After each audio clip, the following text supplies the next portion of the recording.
guys, did I just screw something up? Did I screw it up? I don't think I did, but maybe I did. I don't know. There's all kinds of stuff happening around here. The cat is in the candy bag. I have no idea why the cat is in the candy bag.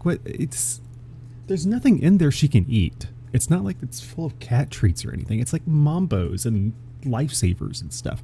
Hey everybody, my name is Eric and I'm the owner, creator, and head silicone slinger here at Amavidi, where we make silicone toys for adults. Now, tonight we have Amber from Arkham Harbor, and she was one of the participants in the Shop Dad Design Challenge, and we have a nice little conversation coming up. I think it'll be fun. We always do a tech run through a couple of days before the episode, and they are a blast. And we had a chance to talk, and it just giggling back and forth. So I think we're going to have fun tonight. Now, let's see, couple things, updates. There were new people that did not get on the list of patrons tonight. I didn't have a chance to update it because they came in late, but you might have noticed that we have a patron list. I think we're up to like 24 patrons now, which is freaking awesome. Ishtar is a patron now, which is awesome.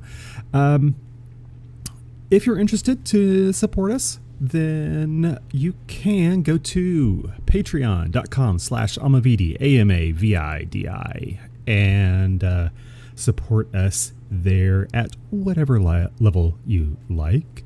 But we do have the Amavidi Academy level patron, which if you would like to support us at that level, then you get access to the course that I'm working on, which, full disclosure, it is not complete yet, but it's probably about 2/3 of the way done.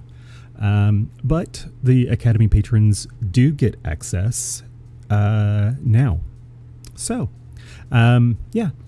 Anyway, if you'd like to support us, then you can do that there. Also, we are, I don't want to say we're on hiatus, but we are doing a bunch of housekeeping in the background at the studio. So we are not taking orders right now. Yeah, Etsy, website, all of those things. We're not taking orders right now. So that's really the only way you can support us is on Patreon. We'll be back taking orders probably by the beginning of June. But yeah, we're doing some housekeeping in the background and it'll be back. We do also have imakesextoys.com. I mean, if you want to learn how to make sex toys, then that is a great place to start.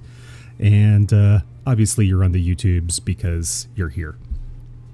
And there are little short videos on YouTube to learn to do what we do. Now then, let's bring on Amber, who is with Arkham Harbor. And I think there's a button here that I do this, and there is Amber. Hey, how you doing?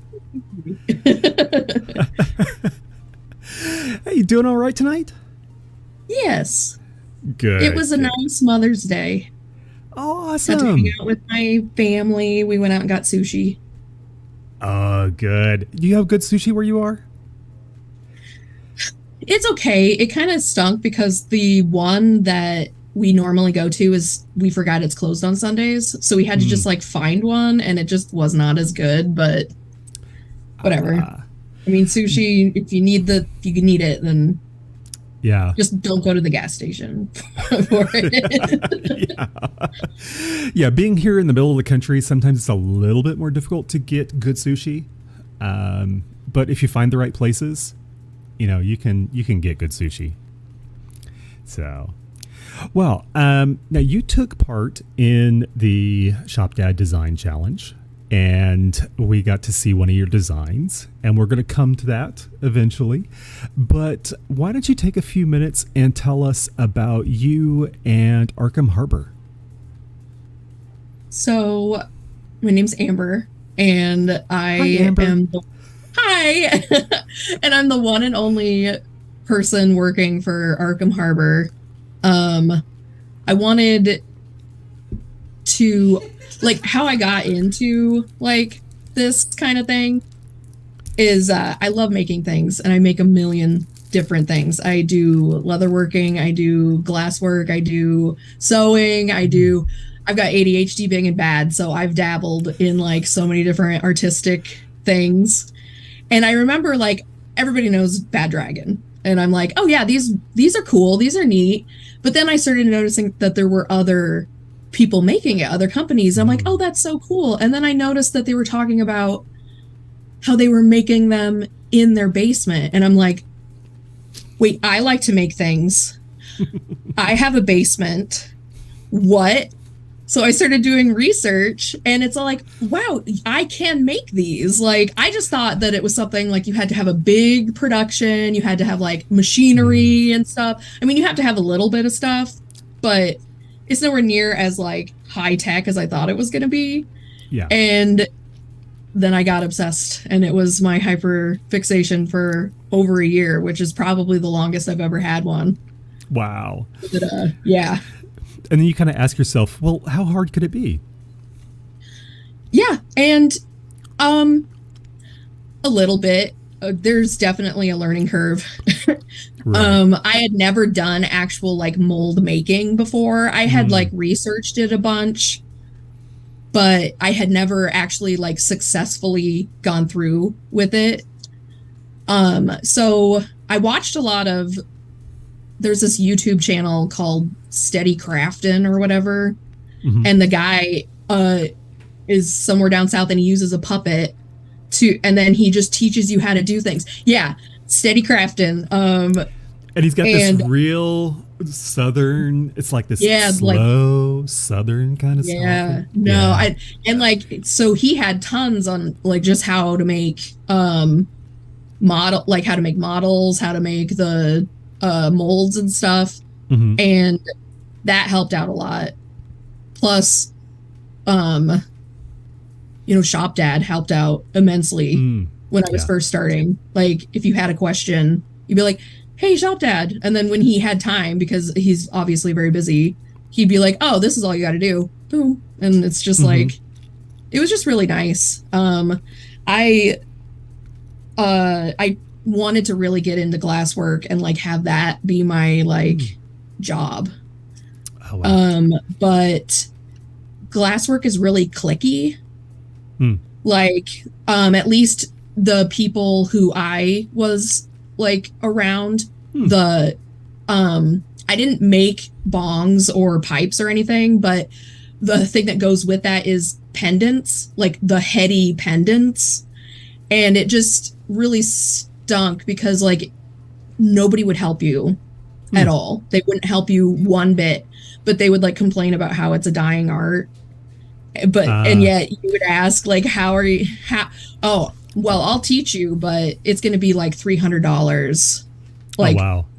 Yeah. And I'm like, oh, well, sorry. I already spent $2,000 on all the stuff I needed to make the glass. Well, okay. So let's see.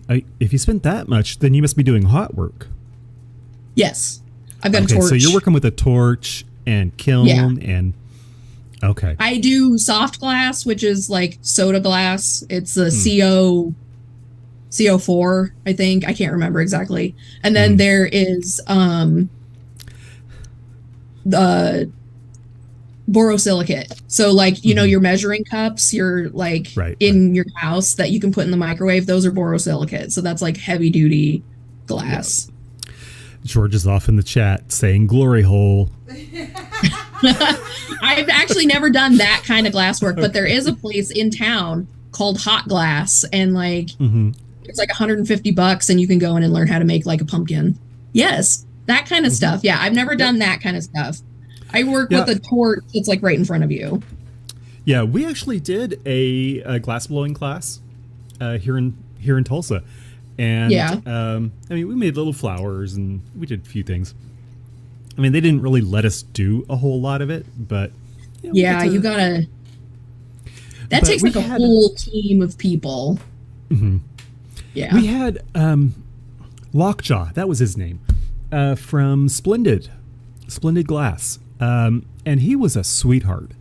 Now he's based out of Colorado, so I mean he's a little bit of a ways from you, but I mean he was a sweetheart, and I bet if you got in touch with him, I say that I'm going to put him on the spot, and I'll say he'll help you out. I'm sure he would. Yeah. No, I'm sure that there were some people who would, but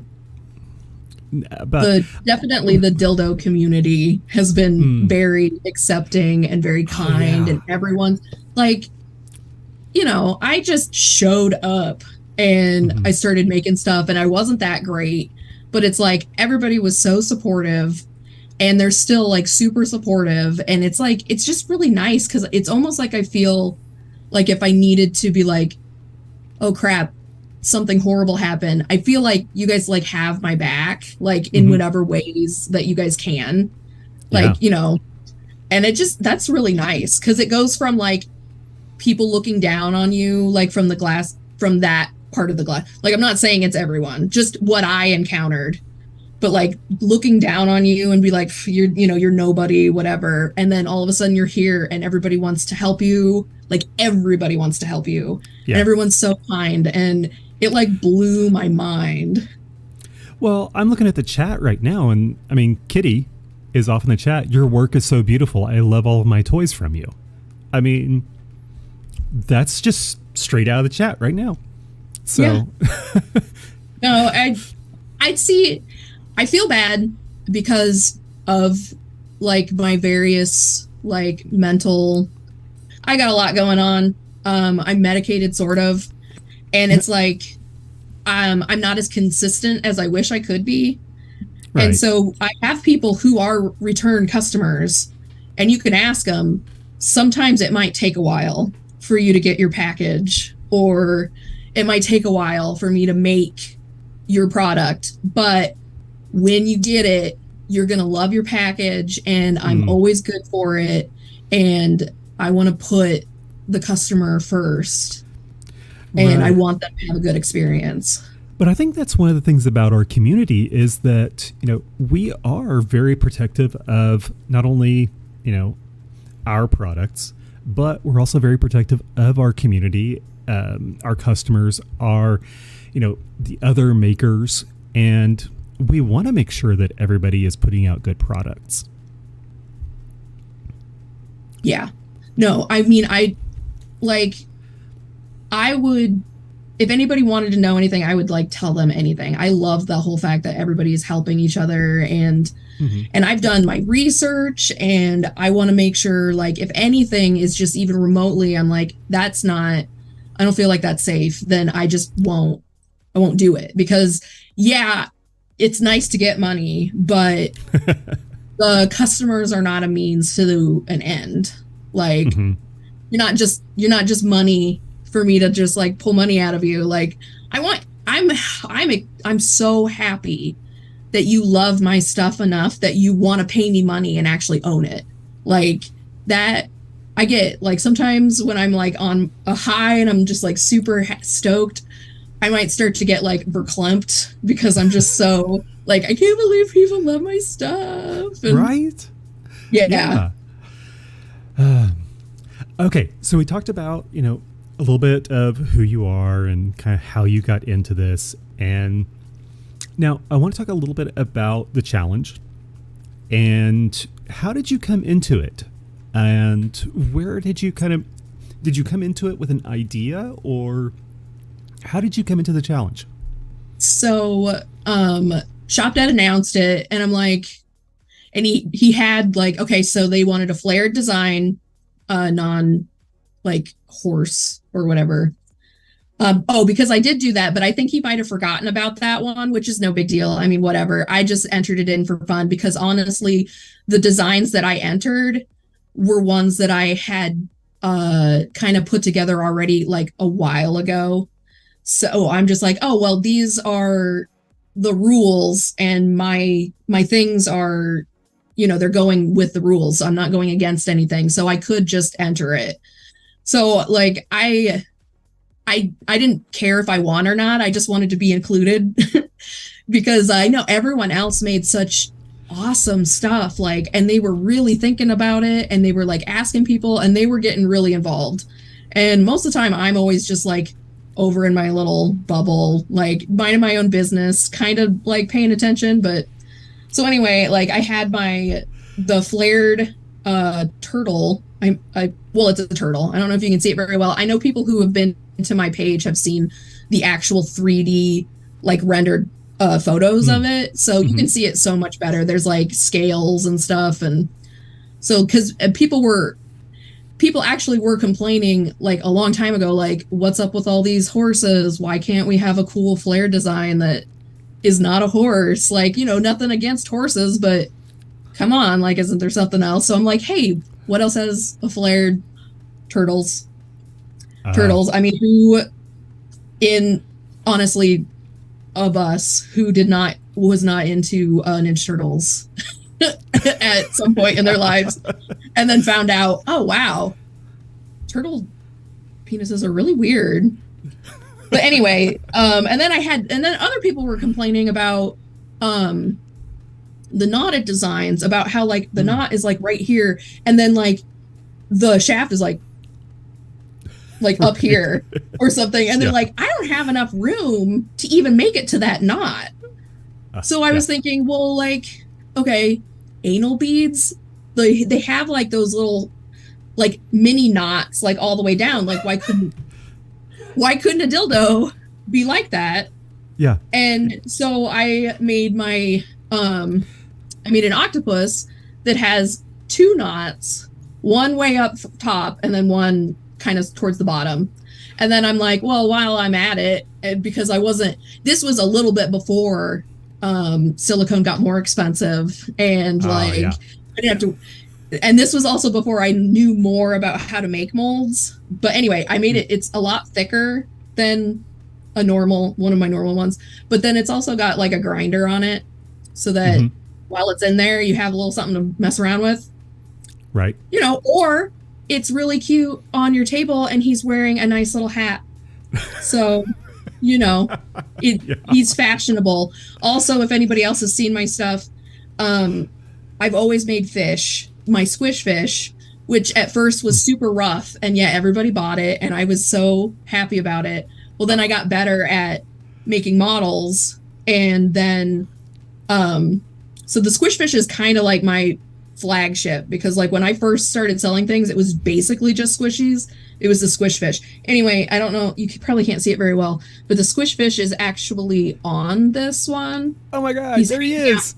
Yeah, he's hanging out with the octopus holding one of the pearls, because this octopus has a bunch of pearls. Like the lore is, we're a harbor and we get shipments in from all over.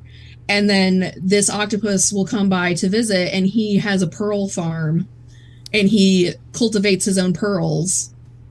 And so that's why he's got a bunch of pearls around him. Those aren't bubbles. They're supposed to be pearls. And he sells them on the harbor sometimes. So gotcha. But, okay. Yeah. And then I have a larger one, which I haven't even started finishing yet. That it's a lot bigger. Yeah. And this one, I haven't even like taken the supports off of it yet. So this one came right out of the printer like this. Yeah. So there's a lot of work. Okay. Sorry, I had to. No, that's okay. I had to reset my brain there for a second because all I could see were dollar signs. Well, I was just looking at that. The volume of that is just huge. I mean. Yeah. So I don't know if I'm going to finish that one.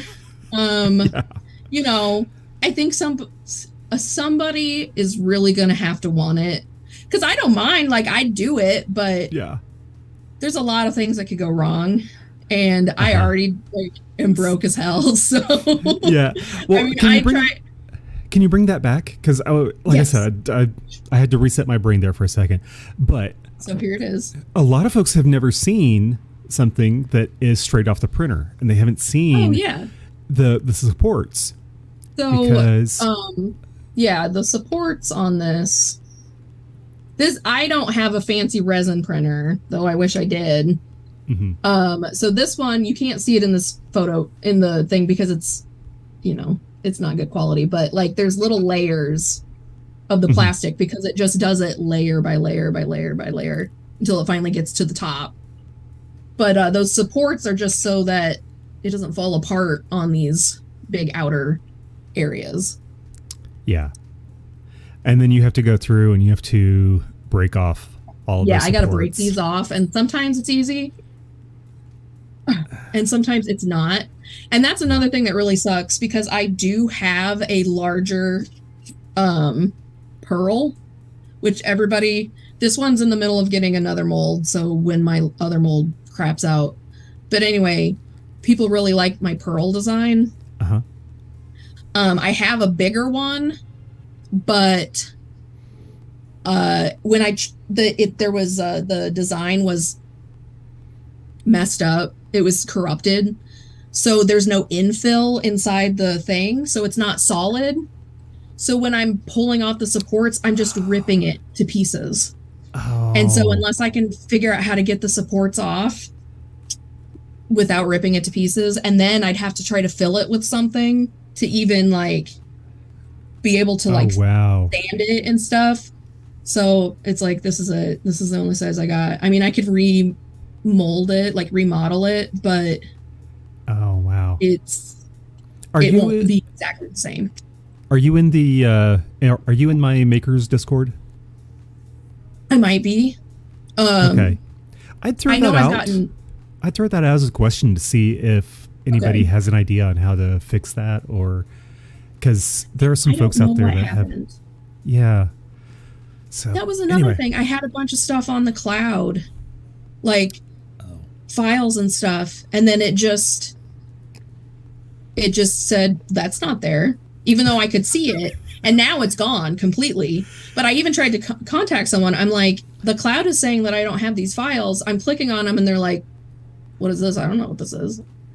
And oh my God. So I have tons of like art and like written like lore and files and stuff that I had on the cloud so that I could move it between my devices, because like I do my molding, like my 3D molding with Nomad on my iPad, and then I have to move it to my computer to slice it because there isn't a slicer for iPad yet.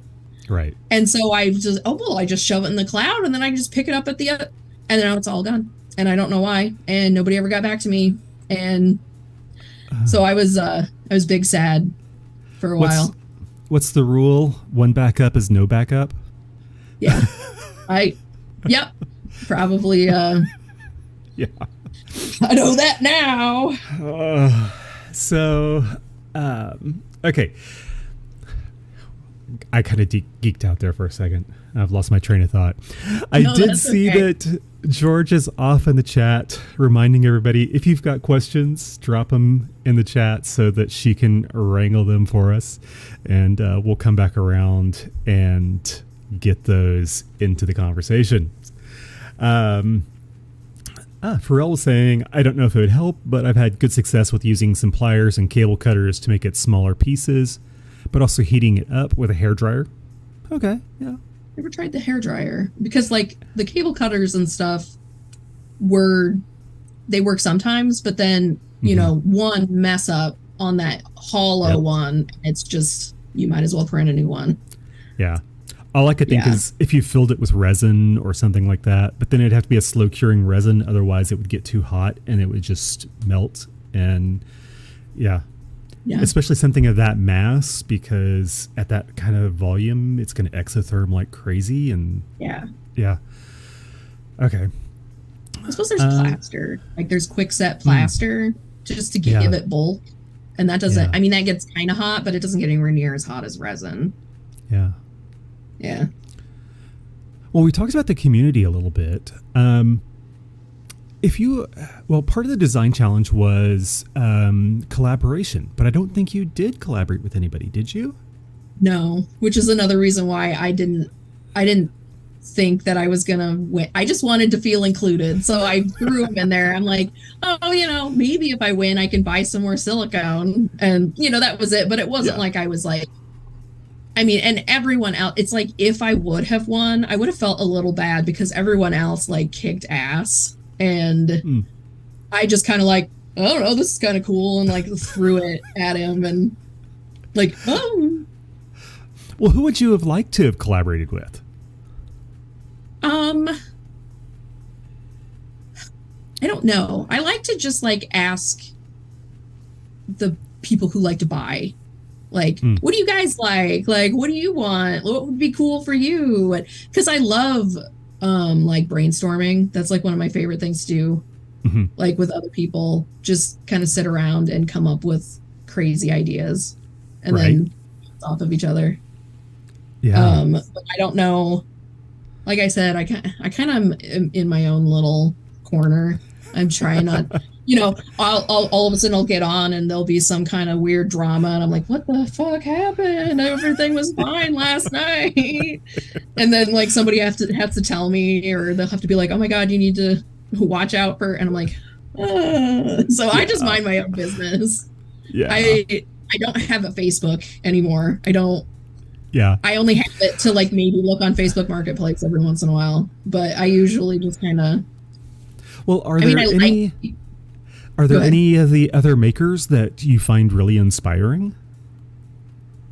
I really like something squishy, because like me, it feels like they go with the saying like anything's a dildo if you are brave enough. Yes. Like a banana or a horrible monstrosity Furby. Like, will it fit? Sure, for somebody. Like, it'll go somewhere. And because I don't, honestly, I didn't know a whole lot about dildos before I started making them. Like, I owned like one. And I also, I'm asexual, so it's like, sometimes I get the lust, but most of the time it's like no. And like dicks are just kind of like I don't know. But it's like, oh hey, this is cute. Like I'd rather shove this cute thing and not like a veiny like I mean, I know some people are in that and there's nothing wrong with that, but everybody likes something different, and I would rather have something cute. I would rather have something cute. And so, anything could be a dildo. So, but yeah, they make like some really cool stuff. They're morel mushroom things. Yes. And then if I could collaborate with anybody else, it would probably be Shop Dad, because he's so nice. He's so nice. And he does such a good job with stuff. And it's like, I look up to that shop and stuff. Pleasure Forge. And I'm like, I want to make things specifically for him. Like I drew that picture of the goblin, like with like that he uses. Oh, I just drew it for him for fun. I didn't know he was going to use it as his avatar, but like I love to just like I love to make things and give it to people. Like honestly, I would just give all of these dildos away if it wasn't so goddamn expensive to make. Because I just love. Go ahead. Well, okay, a couple things. One, if you ever hear George just randomly cackle in the background, it's because she's on a delay. She's watching it live with everybody else, so she's on the delay that everybody else is on. But then she's also listening out of her other ear, and so sometimes she's listening to me, which she can hear, me speaking, and the other time she's listening to the delay, which is 5 or 10 seconds behind. So she could be laughing at anything at any random time. So you never know what she's laughing at, but she's cackling in the background. Anyway, so that's the first thing. Second thing is, speaking of Shop Dad, I just saw him in the chat, and he had a question of, what's your favorite craft thing besides silicone? Probably sewing. I really like to sew. Yeah. I like to make bags. Like I like to buy bags and I like to make bags. I don't buy a bunch of shoes. I don't buy any makeup or anything. But damn, I'll spend some money on bags every once in a while. Like the most expensive bag I've ever bought was handmade by a couple down in Texas who used to do like hot rod upholstery. So it's like a glitter bag that they handmade to my specifications, and it was like $175. That's the most wow.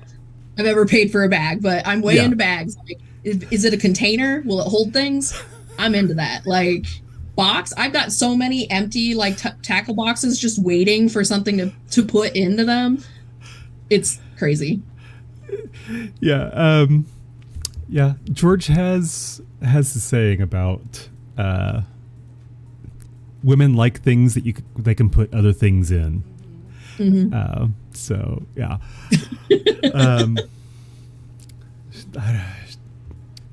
All right, my brain's off in a weird place. No, that's okay. So, yeah. Sometimes I get distracted. I have more visual aid. Yeah, let's do that because my brain has gone off in a weird place. And okay, so this is the mold for the for this guy that turned out great. I'm so excited. It actually turned out. Yeah. Because the master had been sitting in this since I had printed it out well before the contest even. Like this was like one of the like I was gonna make this and then I got scared and I'm like, I don't think I'm gonna be able to get that out without just completely ruining it. So it just sat on a shelf forever. But then the contest came up and everybody's like, oh, woo, I want that. And I'm like, shit, maybe I should try. So, and it worked out. And like, well in a place where that shouldn't be going anywhere. So there's some bubbles down there, but right. But other than that, like it turned out beautifully. And this one, I actually made this one with the medium firm, the 0050, and then the rest of it is the 30. Okay. But now one of the concerns we had was excuse me, in that crease between the starfish and the tentacle, that area was kind of thin for mold material. Was that difficult to demold, and do you think that's an area where you're going to have problems in production? It was difficult to demold the master because there's no give, but getting the silicone out, it just comes right out. I was so excited. Like that, the master was a pain in the ass to get out, and I think I tried for like 40 minutes, and I kept spraying in mold release because that kind of like lubes it up. And I was just like, please, oh my God, please. And I finally got it out. And then I'm like, okay, great. Now I have to actually cast it to know 100% if it turned out okay. I mean, it looked fine. Everything looked fine.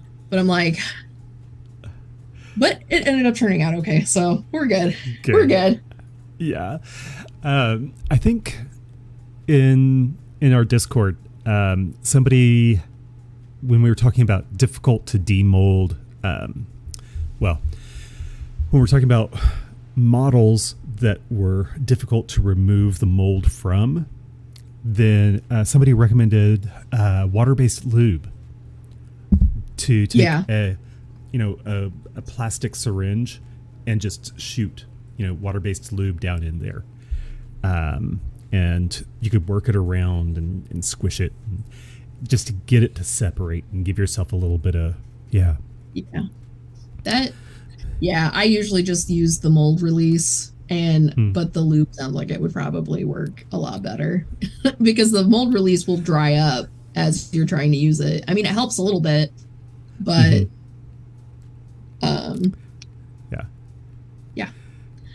I have more visual aids. Do you want to see more molds? I do. Okay. So I've got I don't know why I don't actually have the squish fish, but my squish fish has a mold and I've showed this on my page, but this one has to be a 2-part mold. And because it would get air bubbles big and bad in all its fins, and the fins might just not even cast. So I've got a lot of like air vents that I have to like cut off afterwards. But and then I also, if you want to do like a tube, where did I throw those? Oh my god, thank you. Oh, here they are. I for like holding molds together, instead of using rubber bands, which you can't really control how tight they hold something, because sometimes they're just a little too tight, like, and it's not going to work out for you. But yeah, there they are. There's my little squish fish showing in. Yeah, I love those. I mean, and other people seem to like them too. I don't think anybody likes them as much as I do, but you know what? It's my stuff, so you're just gonna have to deal with it. Yep. Anyway, these things are nice because you can like, it's just like a paracord and like a little thing, and then you can just like put it around your mold and make it as tight or as loose as you want. Yeah.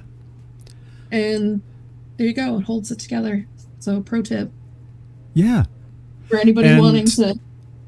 And rubber bands, latex, which can cause cure inhibition with platinum cure silicone. Just they get nasty over time. Like they'll just dry up or stick to things, and it's just no good. Don't use rubber bands. Yep. But that was a squish fish, and let's see, that was one of them. Oh, there's another squish fish. I'm going to show that also because those are cuties. I love those little squishy. Yeah. Little cheekies. I know. I just love fish. Like if I could go back to school, and I'd want to become an ichthyologist, but I'd want to work with freshwater streams, because everybody becomes a marine biologist. Like, yeah, whatever. Look at some freshwater fish. They're pretty cool. Now, did you have any flops? Do you have any flops to show off? Because everybody always loves to see the flops. Oh, yes, I do. I got to run and get it really quick, but it's right over here. Okay. Well, while she's doing that, I will remind everybody, if you have any questions, drop them in the chat so that George can get those to me. And yeah, we will get those into the conversation. I always love the flops because it's like... This one, I had tried to do like when they do a wash or whatever, where, and I did it, but for some reason it didn't stick to the under stuff. So it's like, I don't know if you can see just how choppy this puppy is, but the wash delaminating? Didn't stick. Yeah. So it's like, but I mean, the colors are really pretty. Like it's really pretty to look at, but it didn't want to stick to the color underneath. Wow. So yeah, that's what these flops are for sale at a discount, because some people just like this one is okay. Like everything is fine about it except for that it was sticky for forever, and now all of a sudden it's not. So I wouldn't use it, because I don't know why it took so long to cure. It was really weird, because I had it and I'm just like, whatever, I just like threw it to the side of like, it's not going to be any good. And then when I went to like go get it again, it was like, it was finally cured, and I'm like, but that was like forever. It took forever. So yeah, I don't know what happened to that one. And then some of these so are weird just, sometimes. Yeah. A lot of my flops end up being clumps, color clumps. I use mica powder almost like exclusively. And so I end up with, you probably won't see it. There's pictures of this one. This is Pearl. This was a custom somebody wanted to buy, but obviously I gave them one that didn't have big clumps in it. The Pearl model since I've moved to a glove mold, which is like, this is a block mold. It's, it's solid. And then these are glove molds that it's just, since I moved to the glove mold, I don't get as many. I was getting air bubbles like on this little bump in particular, and getting air bubbles under here. And since moving to the glove mold, I almost never get those. And I don't know why that is. Like, I think it's kind of weird because the box mold always, like every time it was going to have it. They were big enough that it wasn't like a pinhole. And it's like, as long as you knew that it was there and took extra care, then they would still be safe. But yeah, because they were large and like open enough that nothing was going to get like caught and you could wash them. But like, well, sometimes sometimes the glove molds can stretch a little bit, and so if it's stretching in a particular direction, gravity's going to pull it. It may be pulling that down just enough to give it a little bit of an angle to allow it to. So the silicone can kind of flow in a particular direction. Yeah. More clumps. A lot of these are just clumps, and that was too bad because this one was really cute. Like one of my Bubba. This was my first design, like the Bubba, besides the squish fish. So fish, because I'm special. That's my special interest is fish. Yeah. But those are my flops. Okay. And I have one of my old block molds because people would buy some of my older models, and my hands are like jacked up. I don't know if it's like early onset something. God, I hope not. But anyway, I can't, like, I know some people like names of other makers are just blanking out on me. But I know I've seen other people like do like demolding things, and they'll have a whole box mold like this and no cuts, and they'll just yank that thing out, and I can't do it. So I had to like cut mine, and this was early ones, so I didn't know how to cut it very well. And so a lot of my early models had like these little like jagged lines on the side of them. And people like, I would tell people, but maybe they, didn't notice that what I had said or something. And so when they got it, they're like, what is this? And I'm like, it's okay. It's safe. Like, it's just, this is why. And because there's all different kinds of molds, and I'm so glad glove molds are the way to go. If you're going to make dildos, do glove molds. Don't even jack around. I spent so much money making box molds and messing them up so bad. Yeah, like a lot of money. Yeah. Molding is an art. Some designs lend themselves to glove molds. Some of them you really kind of have to do block molds. It kind of just depends, but yeah. If you can get away with doing glove molds or hybrid molds, kind of the ones that have the 3D printed shells, then go that direction. The amount of silicone you save is just incredible. Yeah. I started doing those shell ones, but I don't know, maybe it's like I would mold the thing in the shell, but then I couldn't get it out of the shell. So I would end up like ruining that shell and then have to 3D print another shell. Like, is that just how it happens? Or can you pour it and then not ruin that shell and keep using that shell? Are you using mold release? Well, I mean, well, no, because like when you make the glove mold, right, you have your model and then you have your shell around it. And then, because like you would pour it in, and then when it was time to take the shell off, the shells would always just like, maybe I wasn't making them thick enough. I don't know. I don't know what I'm doing. I have no idea what I'm doing. I'm just kind of like throwing things at the wall and seeing what sticks.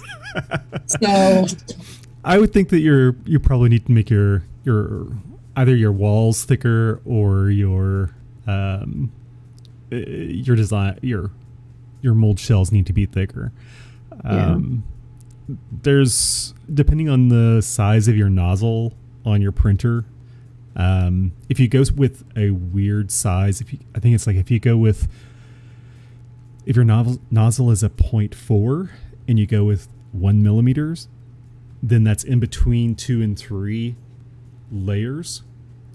So you kind of want to go with 1.2 millimeters thick. That way you get 3 full layers or 3 full widths of your. So you kind of have to plan the thickness, if that makes sense. Yeah. So, like I said, I don't know what you're doing as far as your design. There's all kinds of stuff you could do, but anyway. Yeah, no, it's fine. Yeah. yeah. My brain goes straight into problem solving mode. But, not enough time for this. I could keep going all night. Yeah.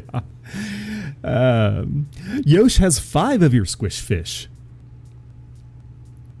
Yeah, I know there's some people were just buying them like crazy, and it makes me so happy because I love those squish fish. Yeah. I love them. Let's see. Yeah, we talked a little bit about the problems with the block molds that you were having. And I think Shop Dad mentioned that the stickiness that you were experiencing, he said that was an issue with the Dragon Skin 10 NV, the no vacuum silicone that Smooth On put out for a while there. They actually still have it. I don't like it, but anyway. I never used the Dragon Skin. It's always been EcoFlex or Mold Star. Like I just haven't really tried anything else because these were working pretty well. So, and it's kind of you can buy the little $30, $40, $60 trial things, but that's not enough really for what we're making.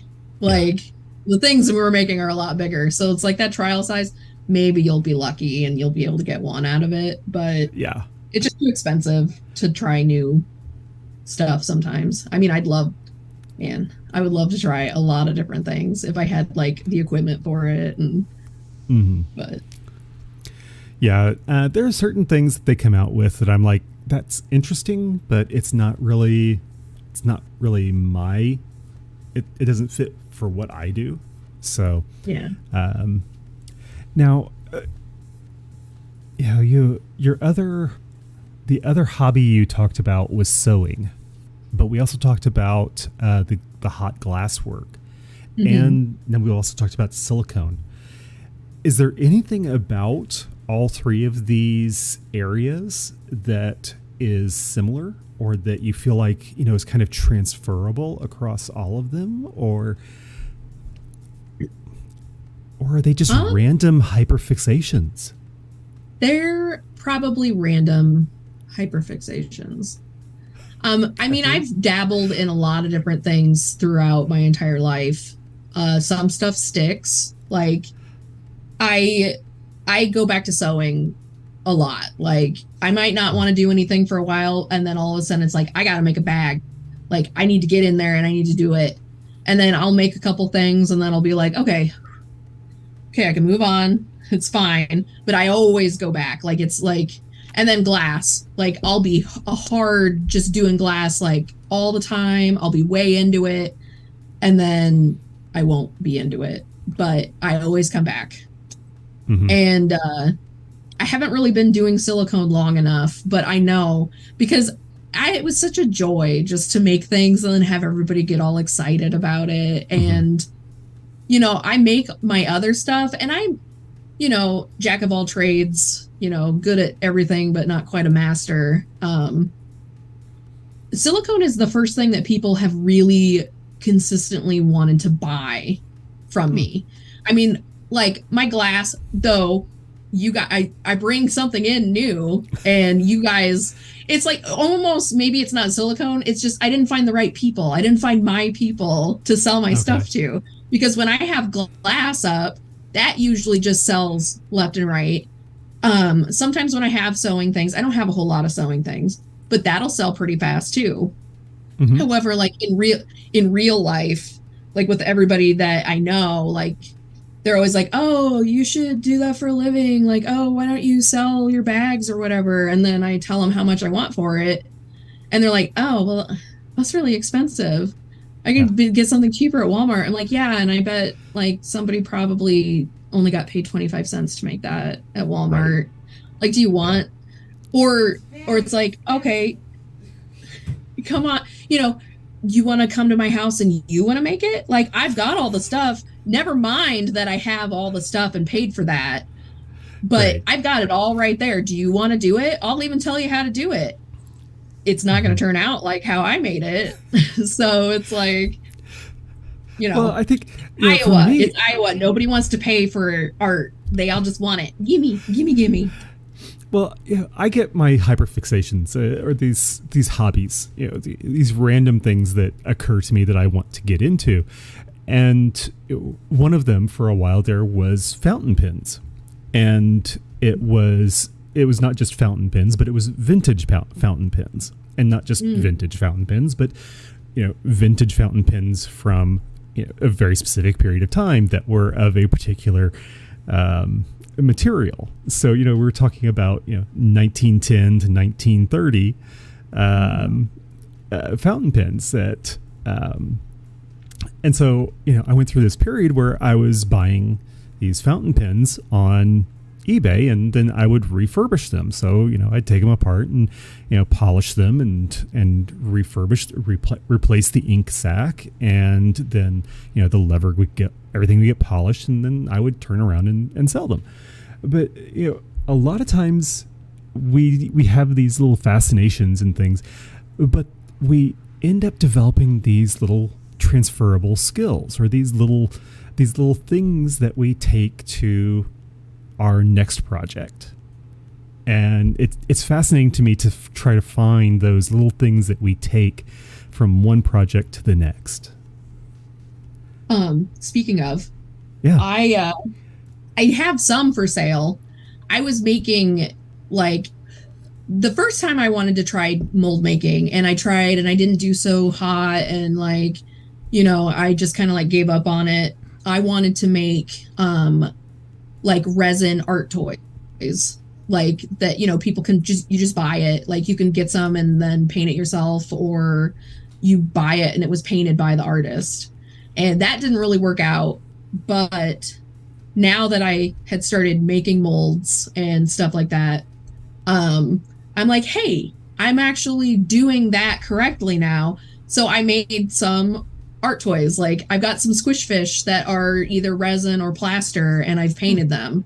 And I made a block mold specifically for the humpkin that I had. It's the pumpkin with the ghost, because I'm like, that's cute enough that really, like, you wouldn't just look at it and think like, oh, that's a dildo. So like, if I wanted to make like a desk, tchotchke or something, so I'm able to like, oh yeah, I can make this stuff with all the things that I learned how to do. Yeah, there's the humpkin. And he's a cutie.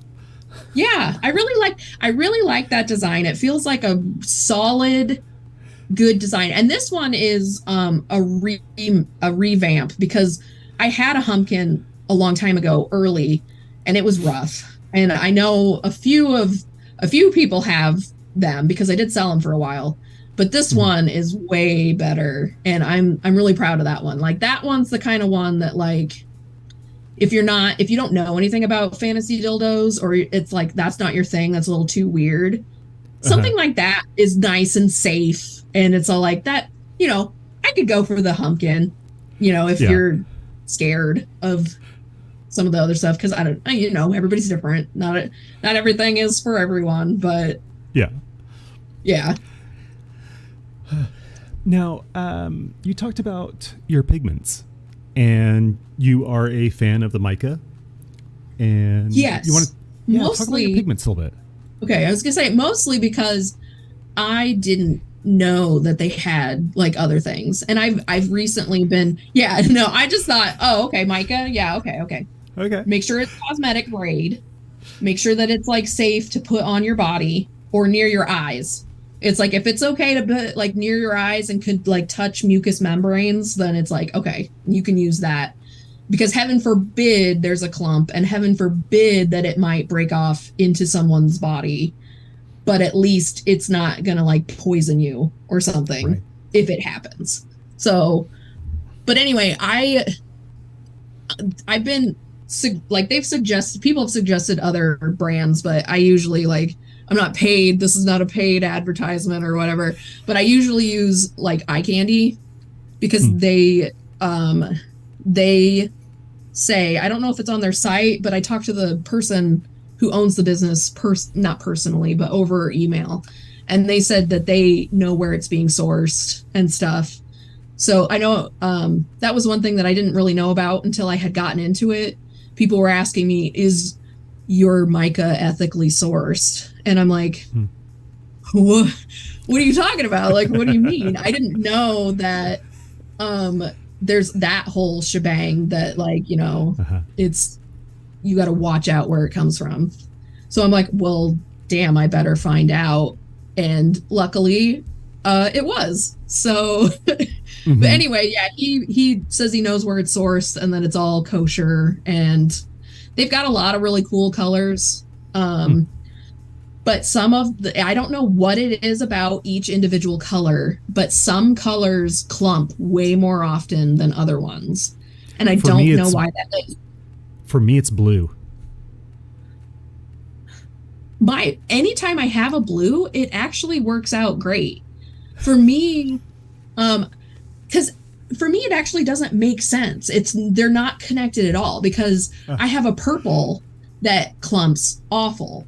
And I've got a yellow that clumps awful, but I've got other purples that are fine. I've got blues that are fine, but it's like on some of them, on some of my caps, I wrote clumps because it's like that color consistently. So it's like, I know I either have to like really just grind it in the silicone or just don't use it, because, you know, a bad clump can ruin a whole dildo, and then that's how much money did you just lose? Like, yeah, you might be able to sell it as a flop, but it sure would have been nice to get $70 instead of like 20 out of it, especially when it's time to buy more silicone, and it's like, wow. By the way, for folks in the audience, if you want to learn how to deal with clumping pigments, I have a couple of videos on that. So that's right, you do. I do. I remember you said that, and I was going to do it, and I got distracted by something shiny, because I was because, you know, that's, especially when it's a big problem all the time. It's nice to know. And it's not just for clumping pigments. The same process works for pigments that are incredibly saturated, like those fluorescent pinks and things like that, you know, if you've got a pigment that is super pigmented, or super saturated, where, you know, if you get just that tiny little bit too much, it just throws the color off completely, like Smooth on Red, then you can, you know, use that same process to reduce the saturation on it. And you can get a little bit more control over your pigments that way. So, Yosh talking about my thinning method. Yes, that's exactly what I was talking about. Good job, Yosh. Yosh has caught quite a few of my live streams. We've talked about, I do live streams during the day as well. A lot of times when I do custom pours and things like that, I do those during the day, and you know, they get to see the actual process. And sometimes they'll see me grab this bottle of pigment. Sometimes it's a dry pigment, sometimes it's a liquid pigment, and they're like, whoa, what's the difference here? And then we talk about that. You know, why is one of them liquid, one of them solid, or one of them powder? So yeah. George in the chat. I do not hate anything red. The problem is that tomatoes are gross. Oh yeah, tomatoes. Yeah, I'm not a big fan of tomatoes. Gross. Mm-hmm. Yeah. But smooth on red is the devil. But yeah. So like me and my husband hate ketchup, and I can't remember how we got it, but we call it the devil's load. And oh no, what happened? Oh no! Oh no! I'll give Amber a second to reset. But while she is doing that, I will remind everybody, if you have any questions, drop them in the chat, and we'll get Amber back in here in just a minute. But George is wrangling questions and everything, and taking care of all of that. Don't forget, we do have a Patreon, patreon.com/Amavidi, AMAVIDI. And you can support us there. George mentioned it in the chat as well. We are not sponsored. So anything that we mention in the live stream, and I want to assume my guests as well. I don't know any of my guests are sponsored. But I assume that anything that they mention as well, they're not sponsored, so it's purely opinion, and you can take it for what it's worth. But it looks like Amber is back, so we will drop her right about there. You're back. Yeah, heaven forbid I touch my laptop. I'm not sure where we were at. We were talking about pigments and how much we were talking about red. The devil's load. We were talking about the devil's load. Yes. Yeah. And then it's so hard because like sometimes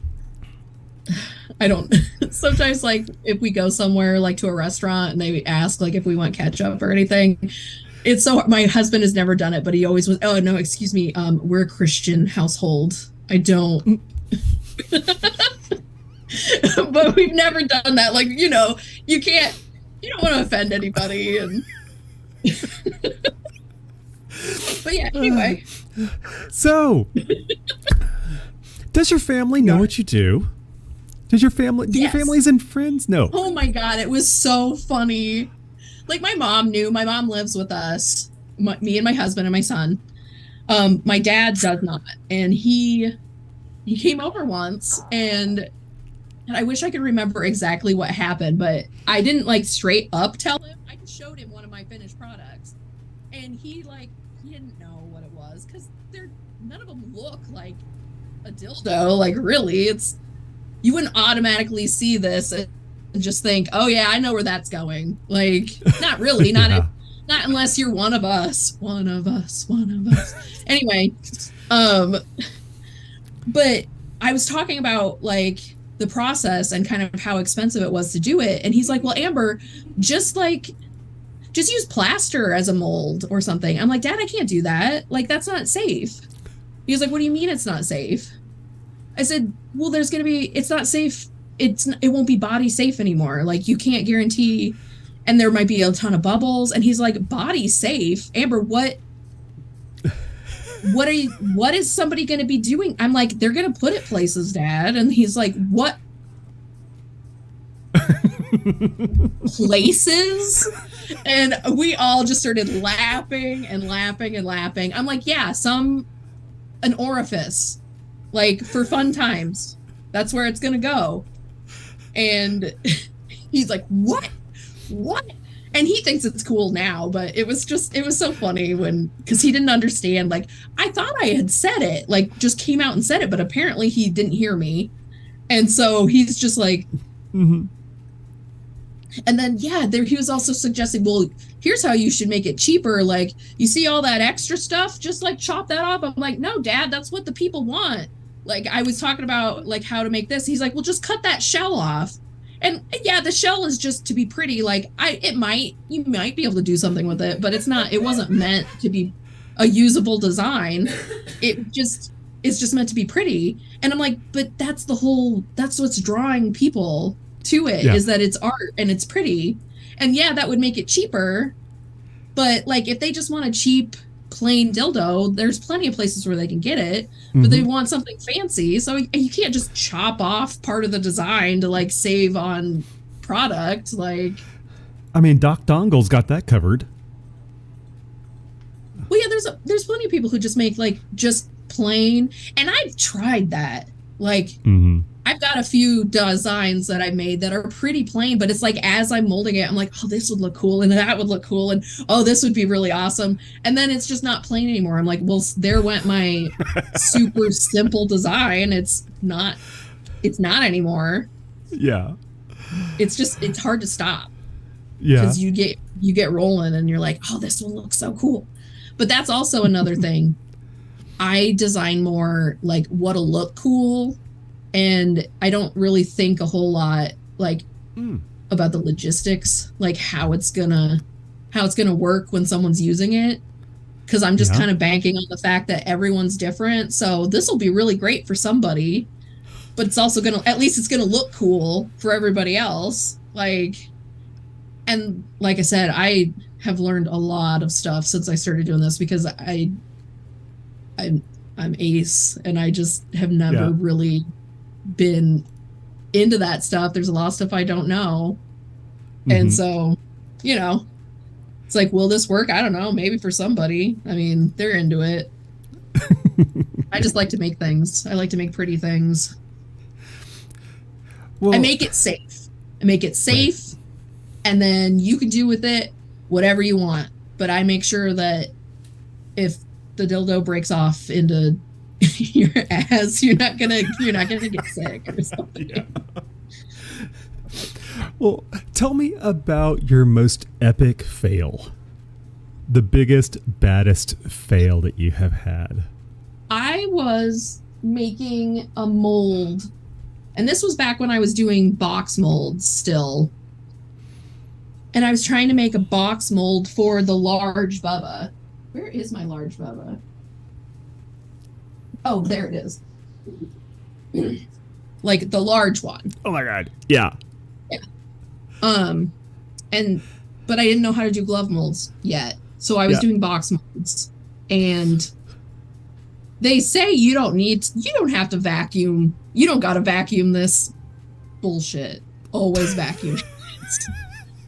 Always vacuum it. Because I was using the blue stuff too. Like I didn't even have like the fat, like, I can't remember how fast this stuff goes, but I thought everything was going to be hunky-dory, and I got a million air bubbles.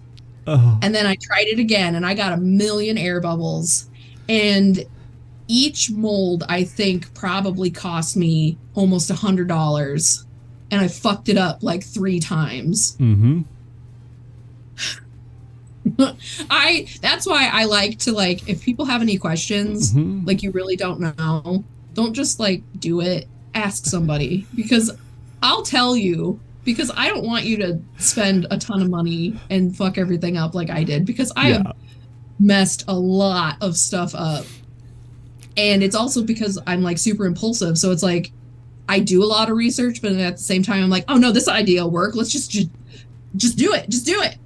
And then I cry about it. It reminds me of that.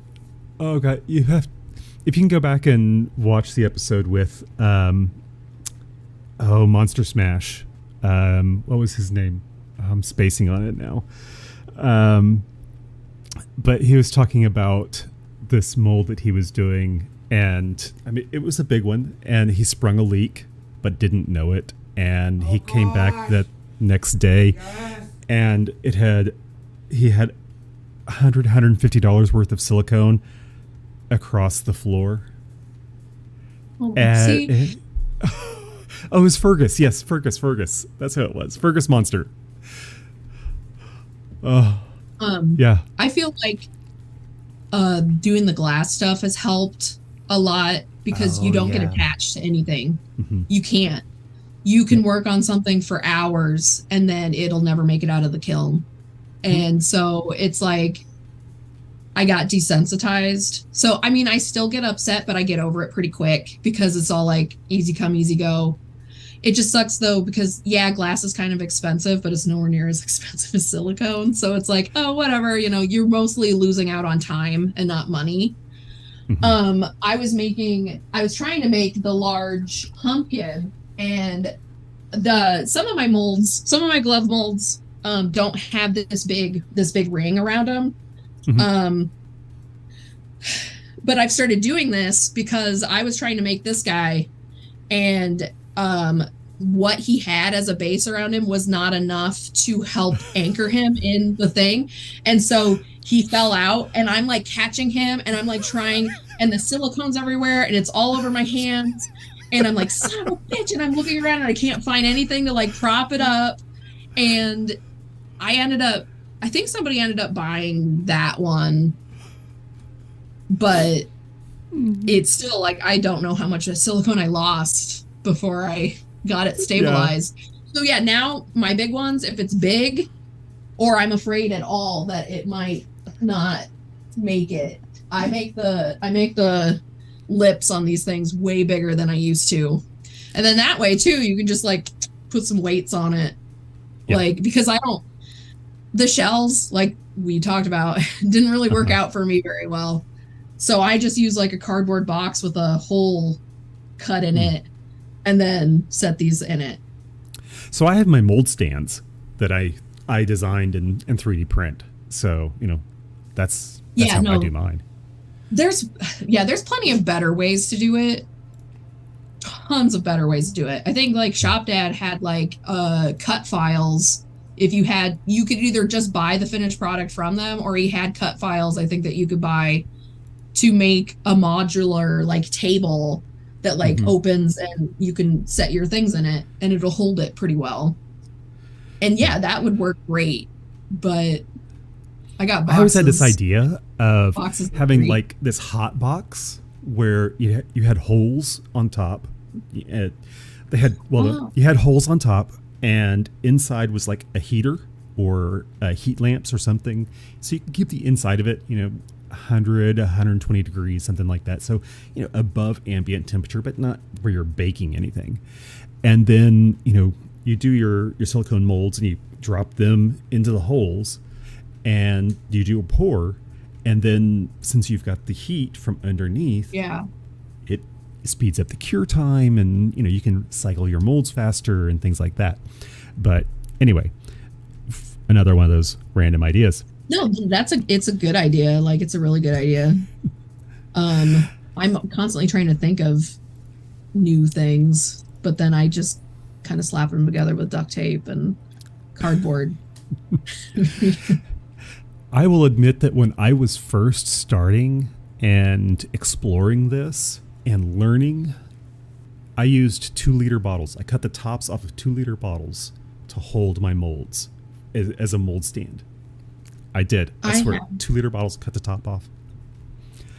I used to work at Five Below, and I was in charge of buying candy and stuff.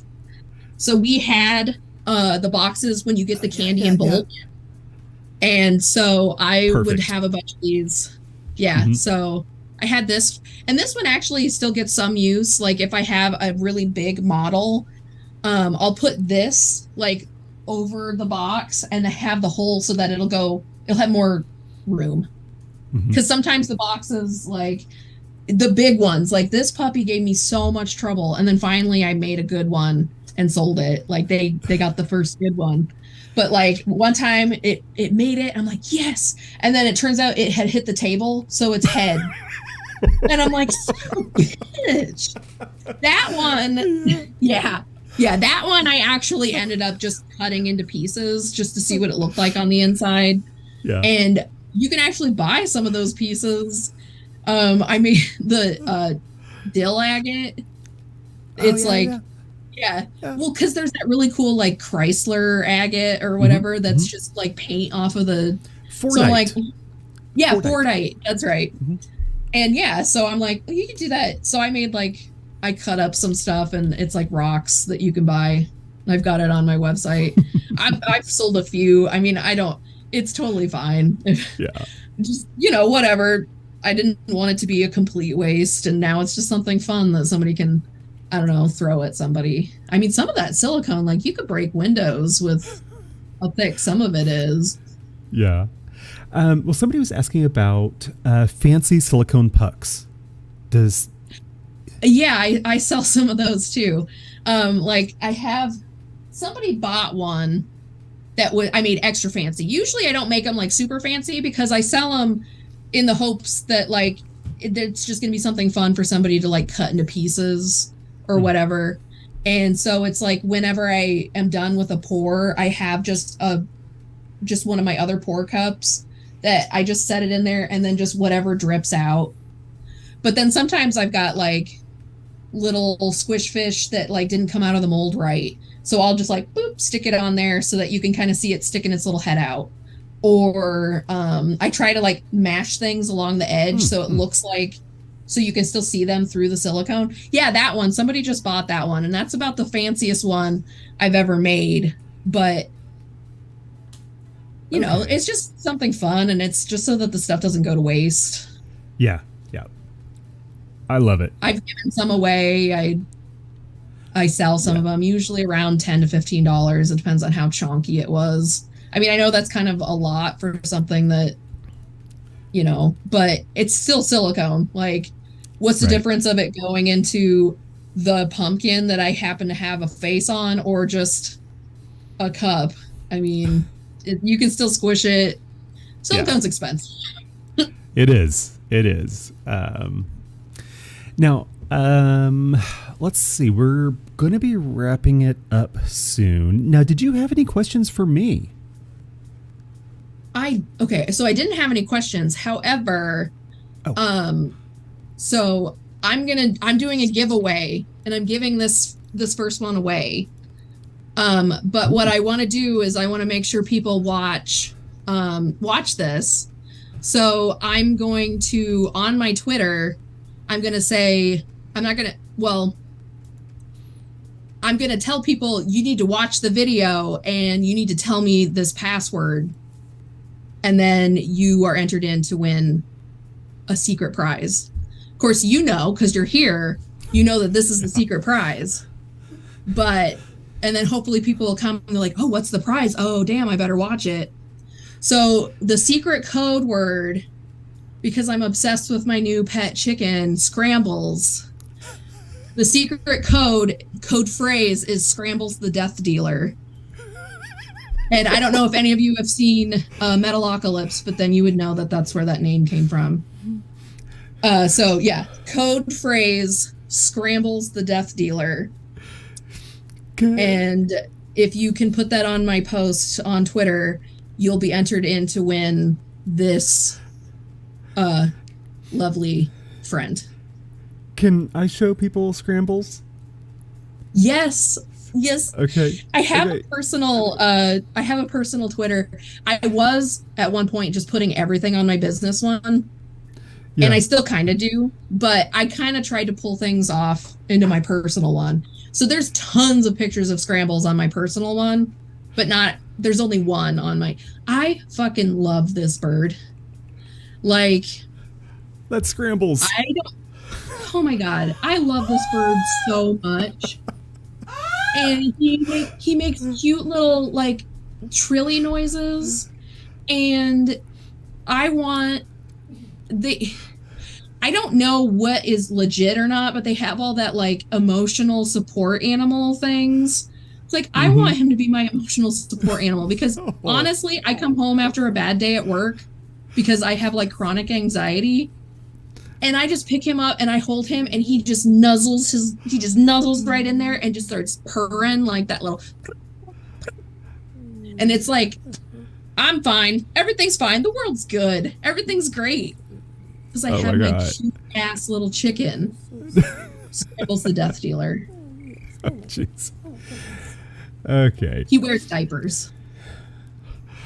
No, I saw him and I was just like, oh my God. He is so cute. Oh my God! I think George just found Scrambles. The Rod Stewart of chickens. The Rod Stewart chicken. Okay. Well, That is awesome. Yeah, you do the Twitter thing, post that. The Scrambles the Death Dealer is in the chat there now, so people can do that as well. That is all I have. Unless you have anything else, then I will let you enjoy your evening. I don't think I have any questions unless anybody else has questions. Yeah, let's see if there's any questions. I'll check my notes. I don't see anything. Oh, one question from Yosh. Is your husband still helping out in the shop? And how much do you enjoy his help? He helps out sometimes. He wants to help out more, but at the same time, I haven't really been in the shop a whole lot because of it. It was a hyper fixation, and now my brain is moving to other things.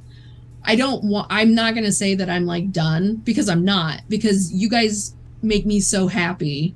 But so I'm not in the, I'm sorry, I'm getting away from what you asked. I do like it when he comes in to help. He's a little nervous. He's a really good artist. Like, I've posted things online. Some of you might have seen. He makes like really cool, like, Halloween decorations and stuff. Like, he's really good, but I don't know if it's like, he doesn't feel like he's as good as me because I have a lot more experience, but he's good. Like, okay. So I like it when he's in here, but he's constantly afraid that he's going to mess up. And I'm like, you're going to do fine. It's fine. It's not that big of a deal. And I think it also bothers him a little bit because the product is so expensive. So if he does fuck it up, it's like, how much did I just cost you? So, like, if I ask him to help, like, I have a whole, like, thing full of, like, pour cups that have to get. So he'll just sit and, like, watch TV and, like, clean out my pour cups. He helps little bits here and there. Yeah. And maybe if I, like, get into it some more. Good. All right. Well, thank you so much. I had a blast. Yeah. Well, say goodnight to everybody and then hang out for a few minutes, and then we'll do a little wrap up after we let everybody else go. Okay. Thank you, everybody, for coming. Oh, my goodness. All right. Well, everybody, that was Amber from Arkham Harbor. I keep wanting to say Arkham Horror, but that's not it. Arkham Harbor. A link to their Twitter is in the show notes, and you will be able to hit them there. Scrambles, the Death Dealer, is such a cute little chicken. Oh my god. Yeah, having a blast with that. All right, I'm out. Next Sunday, 7 o'clock. We'll see you then. Bye.